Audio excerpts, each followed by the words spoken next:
Helo, fy enw yw Ethan, a rydw i yma yn chwarae Rad Racer NES, neu Super NES, dwi'n siŵr. Gawn ni ddechrau.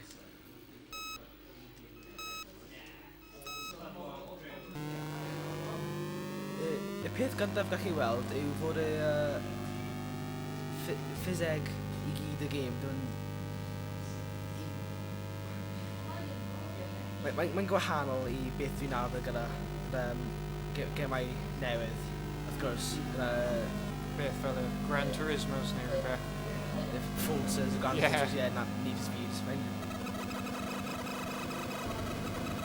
Mae'n hawdd i weld y limitations technolegol. Rwy'n desbryd crasio. Ddim recordio.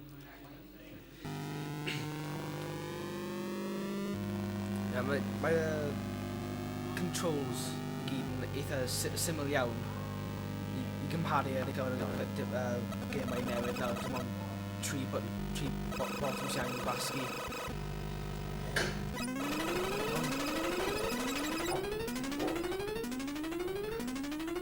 Ac wedi newydd chydig arall yn amser.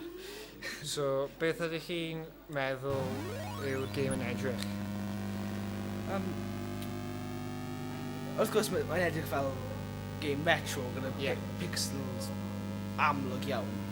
Ond sdim byd bod gyda hynna oherwydd bod technoleg o'r dydd o'r amser ddim yn mor dda as gen i nawr. Ni dal yn gallu chwarae gêm fel dylai gêm gael ei chwarae heb meddwl gormod am y ffordd mae'n edrych. Ond ddim yma, mae angen meddwl am sut mae'n edrych os mae'n hasty, mae'n 4K pethau. Rhywbeth dwi'n credu sy'n glyfar yw'r ffordd maen nhw wedi creu y chrewl mewn y gêm achos mae'r chrewl yn edrych yn eitha tri-dimensional, ond wrth gwrs mae'r NES nad ydw i'n really gallu gwneud pethau mewn 3D. Yn defnydd o'r pwynt diflannu sy'n peth sy'n cael ei wneud i'r rhew. Mae'n edrych yn mynd teneach yn pethau. Eitha glyfar.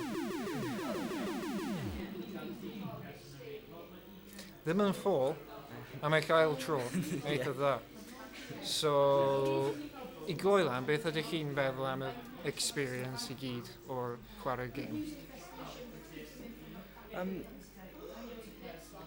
Bydda fi'n ddim yn gallu gweld fy hun yn chwarae gêm yma'n nawr, ond wrth edrych nôl ti ar 1980, gallu weld y appeal gall y gêm yma cael i pobl fel un o'r gemau cyntaf i bodoli yn y byd.